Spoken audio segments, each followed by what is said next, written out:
in Cannes, it was Three Monkeys. Wow. It And was. He's asking which you consider as the movie of Uh-huh. yours. Uh, which movie You of consider, mine I like most? you like Uh, most. uh, I think I like The Sleep most. If it's my preference, but and uh, have you released this movie, in Turkey, theatrical release? in Turkey, In Yeah. theaters. yeah, Theater. Yeah. yes, of course, yeah. How was the response? Response was the best in Very, terms of the numbers. yeah, In terms of the box office, it was the best in Turkey. very nice. Maybe it's not because of the movie. It's maybe I'm getting more and more famous. I don't know. Reason we don't know, but it was the best results. Thank you. Next So, question, please. my name is Siraj Sayyed. I'm India correspondent for filmfestivals.com from Paris.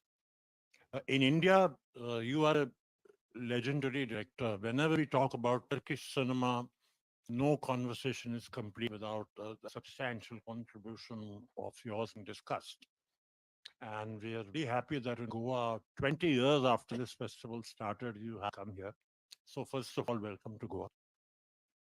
Secondly, though you said that politics is not your main concern, it is a sub culture kind of thing coming into your film. It's not your main concern. Politics. Politics. Yeah, yeah. Now, Turkey being at the border of Europe and Asia, and this constant talk of whether it is a European country or whether it's an Asian country, and you go to that little waterway which separates Europe and Asia. How does this unique position impact human relationships in Turkey, being sort of influenced by both Asia and Europe? Uh, Actually, it's a good question. Probably Turkey has both cultures. We know both sides quite well. I mean, when you think of Iran, for instance, our eastern neighbor, we look quite similar. I mean, I understand them very well. And I can understand and feel all the details in the Iranian movies. But when you think of our Western neighbors, it's also very close. You know, even in Turkey, when you go to the Western side, it's more European. If you go to the Eastern side, it's more Eastern culture. And knowing both cultures, I think it's kind of richness. So we can use it as a filmmaker, as a kind of richness.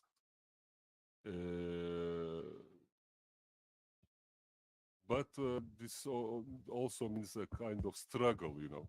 There is always a struggle between these two poles, in a way.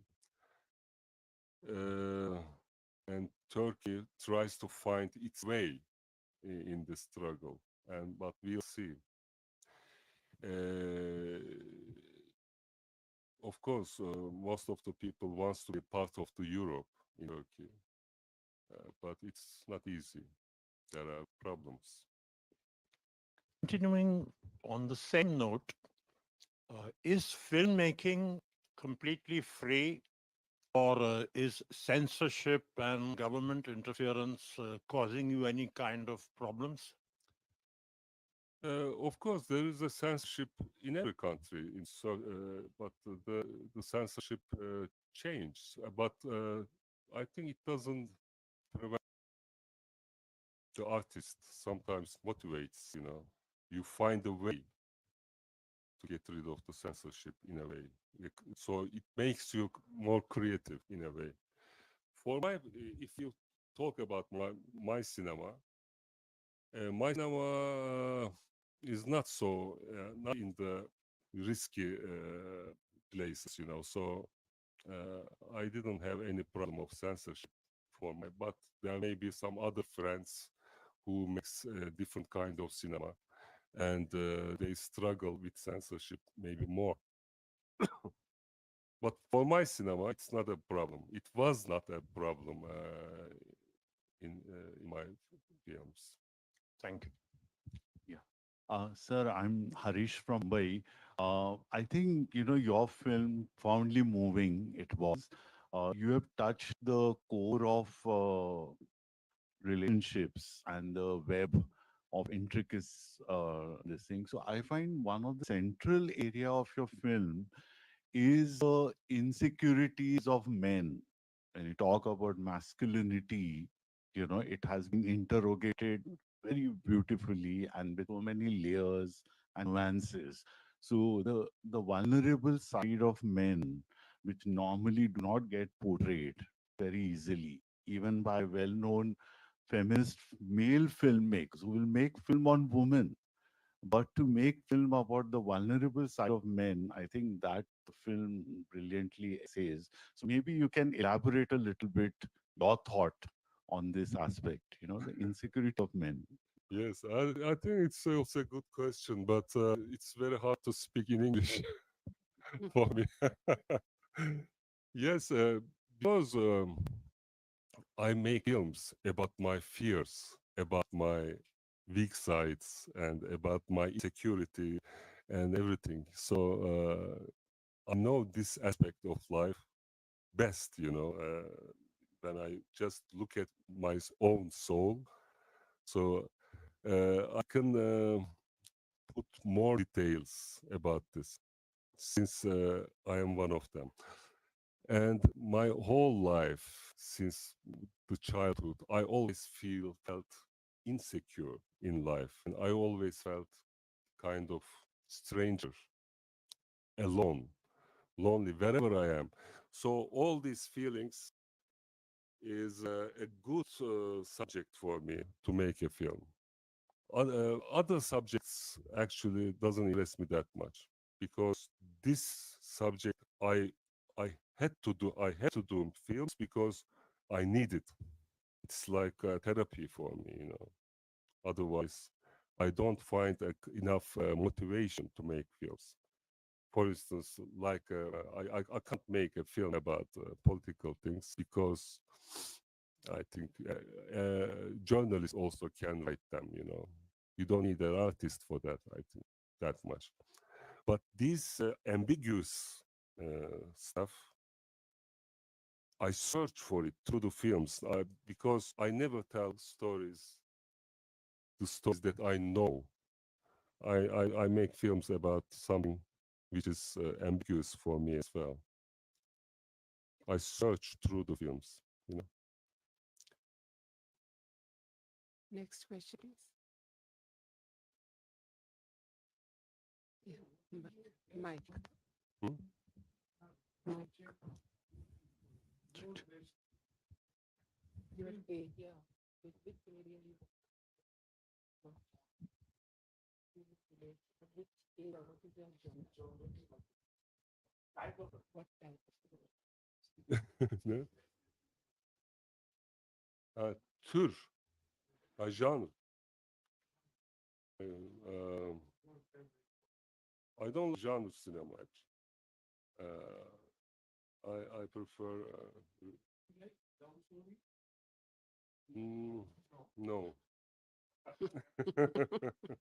Next question there on the back. Yeah. Congratulations for the film and providing a wonderful masterpiece again. So my question is, how you envision the emotional tone for the movie actually? Because much of your story is inspired by the true event. So in terms of set and location and choosing the actor, how do you envision and setting the emotional tone of the movie? So how the process goes? Anladınız mı hocam ya? I couldn't understand. So Sorry. it is like you have envisioned a story and a script, and you have to connect it with the actors so that they bring out in the screen. Because you have most of your films are so deeply related to human relations. So how do you bring about your thought is transferred into the screen? So how do you bring about that? I don't know.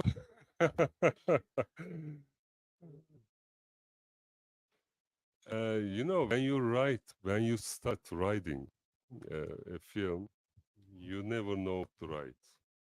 Slowly, ideas come from there, and like a river, streams come together, and And even when I finish the film, I don't know what it looks like really. It's you make most of the things with intuitions, you know. Not I'm not an analytical filmmaker, you know. Like I don't make films like an engineer. I do something, but I don't know what I did. Question at the back. Yeah. Mr. Jailan, thank you for the film. My name is Runa. It was a very nice film. It was long, and in India, we are used to long films, but we are used to fast-paced films. This one was great. Towards the end, once he's reached the end of summer in the film, and there is the monologue, and a lot of what he's pondering about involves again talking to Simev in his mind. Um, and I wondered why you were choosing um, that he's representing all of that again through a child, where hopefully he's left that relationship back and he's moving forward with the adult relationships that he has. Why did you choose to represent being stuck at that point in life through Simev again? Uh-huh. So why is the monologue in a way? Why the monologue, but involving Simev after school Seven. is over Mm. and Because he couldn't get rid of that thought, you know. If you can't get rid of it, you always turn back to it, you know, because he couldn't formulate it in his head. I mean, if there is such a problem you can't get rid of, you try to formulate it, which will relieve you, you know, relieve you. And so I wanted to show his urge to formulate it. Monologue is that. But we don't have to believe what he says in the monologue. That's also true because he formulates the things in the way that the thoughts will relieve him, relax him, or so it's a kind of trauma for him. So he needs to do something, and he always thinking about it. So I wanted to show this formulation he formulates. But what he formulates, he doesn't believe himself, I think, also that much. And because we at the very end of the film, we see it in his expression after the bird flies. He Yeah. couldn't convince himself, I believe. okay, okay. I wondered whether there was a possibility of a different attachment with Simev than he was willing to acknowledge. Neden?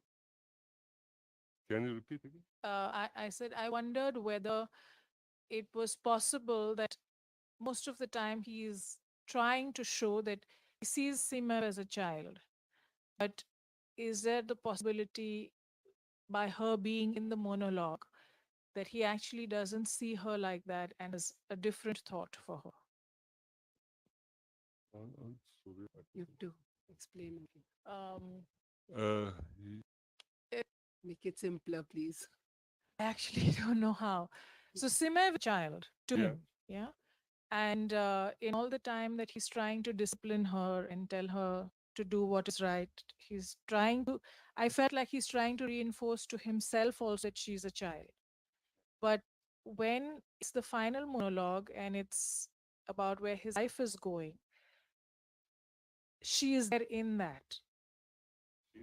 She appears in that Yeah, monologue. yeah. And he's moving forward with his life with adults.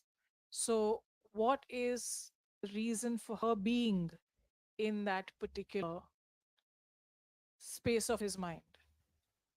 Yeah, because what she did. When she did something he never expected, she is an adult anymore, maybe. Yeah. Uh, Now I see. you know, Yeah, now I see. Thank you. Yeah, please.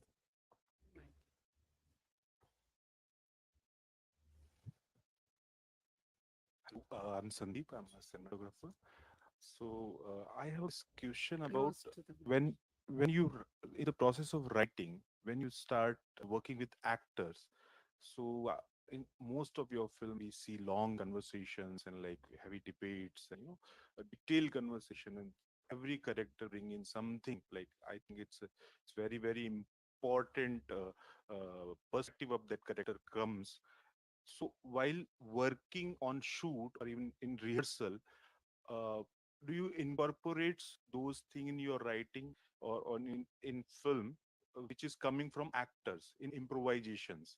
So can you just elaborate on your writing process and your work with actors and how actors bring the that emotional perspective you were talking about?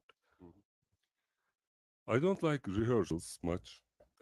Before the shooting, we don't make rehearsals. Maybe only one time, just reading and something like that. But this debates, especially all the film, is quite well written. I mean, I don't like improvisation at first. I want them to memorize everything, just as written. When we succeeded, then I give them some freedom. Then I feel okay. And if you have something, if you want to try something, you can do now. So they can do as much as they like. But it's very difficult for the actors to go out of the script. They are used to it. If it's well written, they cannot go very far away. But sometimes there are small things, they can say it some different way. If it works, I use it. I try everything I can imagine, everything. But in this film and in my last films, let me say, everything is written. Not much improvisation at all. So in addition to that, when your film goes like you while shooting also, you can imagine it's going to become a longer film. Like while making it, you can afford like 200 minutes or something. When I shoot it, I never think about that. Never at all. I just shoot. Because in the shooting, you shouldn't decide on anything. And for instance, oh, this shoot was terrific. It's okay. No, you shouldn't think that way. Because in the editing, you see that, oh, it's not good. So you shouldn't be sure of anything. You should shoot different energies, different ways, everything you can imagine. Then in the editing, it's the only time you have time, many times. But the shooting, you have limited time, so you can't see the reality. And there are many things. But in the editing, you are more concentrated. So most of the time, you use the most unexpected shoot. It's completely different reality. If a director is really sure of himself in the shooting, I think it's no good. Shooting is really deceiving place. You should know this. Even if I like it very much, when they I act, I make them act differently also. Much lower, much softer, much less energy, or just the opposite. You should try. Thank you. Is there any other question? Yes, ma'am. Yeah, please. Hello, sir. My name is Deepak Jain, and I'm a film school student. So I wanted to know how's your relationship? How do you go about choosing a cinematographer? First, I watched your film Three Monkeys, and after that, I continues to watch your films also immediately. So, how do you go about choosing your cinematographers? Uh, Actually, in my first films, I was using the camera myself until Uzak, but when I in Climates, since I was an actor, so I had to choose. When I worked with a cinematographer, I liked it because I should concentrate on the acting. So it's nice that you have a cinematographer. And I worked with the same one all time, but in the last film I changed it. This one. I chose this one because it was free. Because it was free and it was from the national television, and we had a partnership with the television, so I took the most qualified cinematographer. Since I know the business cinematography, uh, I don't give much importance because I can control whoever comes. But for most of the other directors, cinematography is more important because they don't know much about lighting and etc. But I know I have a lot of ideas about that, so I can work with everybody. I think I get the personality more. Uh, I mean, a cinematographer with ego, a lot of ego, it doesn't work. Yeah. Thank you, sir. Yeah, this side. But of course, I cannot follow like old times. The technology changed. They should know all all the technology, yeah, and new developments, everything. I think it's very important for the cinematographer, and they should have a feeling of the light and the framing, etc. You know that. Hi, sir. So, my question is regarding the scene where he visits Noor at night, and right before they are about to go to bed, he goes out into the set and goes to the washroom, takes a pill, and then he comes back in. I just wanted to know what was the thought behind including that in the sequence. Uh, I was not sure of that, so I shot about 3 versions of that in different parts of the film. And in the editing, I thought this one works well because it was it was harmonic with the film. I thought, and also it was in the climax of the film during the and I wanted to, how do you say, neydi o kelime ya? I wanted to I wanted the audience watch the film with a different eye, in a way. It's hard to talk in English about this. Uh, Personally, had different opinions about that sequence. Uh, but I found it very interesting. Like it makes you think, at least it makes you think as to why that was put in there, as the film is self-aware of itself. I was watching it, there's a particular tone, there's particular emotion running, and suddenly you see this person leave that world and sort of come into our world. And I just wanted to know what the thought behind it was. Yeah. Another question I had was, so you said when you're working with your actors, you have everything strictly planned. They stick to it. You want it in a particular way. There are certain gazes that I've noticed, certain manner in which the characters look at each other. There are points where you see the protagonist look very menacing, like he looks down, and then you see this sort of evil in his eye. Was that pre-planned, or is that something you discovered during rehearsals or during practice? Of course, during the process, because we don't plan, I don't plan how to shoot it. We have just the dialogues. Of course, I imagine something when I write them, but I search everything during the shooting, but I try different things, as I said before.